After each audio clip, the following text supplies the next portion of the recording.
Hello family, welcome to my first mini blog. তো তোমরা সবাই কেমন আছো? আশা করি তোমরা সবাই খুব ভালো আছো। আমিও খুব ভালো আছি। আজকে আমি সারাদিন কি করব না করব, কিভাবে দিন কাটাবো সবটাই তোমাদের সঙ্গে শেয়ার করতে ছোট্ট একটা মিনি ব্লগ নিয়ে চলে এলাম। তো সকালবেলা উঠে আমার ডিউটি প্রথমেই রান্না করা। প্রথমে আমি দাঁত ব্রাশ করলাম, করার পর একটা ছোট্ট কেক খেয়ে আমার দিনটা শুরু হয়। তারপরে আমি রান্নাঘরে চলে গেলাম।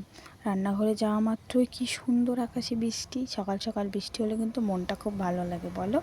তারপর আমি এক চুটকিতে রান্না শেষ। এক চুটকিতে তো রান্না শেষ হয় না, রান্না করতে অনেক টাইম লাগে। তো আমি ওইটা ওইভাবেই এডিট করছি। তারপর আমার রান্নার বাসন সব মাজা ঘষা করে, ঠাকুরের বাসন মাজা ঘষা করে বিছানা গোছালাম। গোছানোর পর আমার আর তেমন কোনো কাজ ছিল না, স্নান করতে চলে গেলাম। তো স্নান করে চলে আসার পর প্রথম কাজ হলো আমার পুজো দেওয়া। এটা আমার যত তাড়াতাড়ি সম্ভব করতে পারলে আমার ভালো লাগে। সকাল সকাল পুজো করতে খুব ভালো লাগে।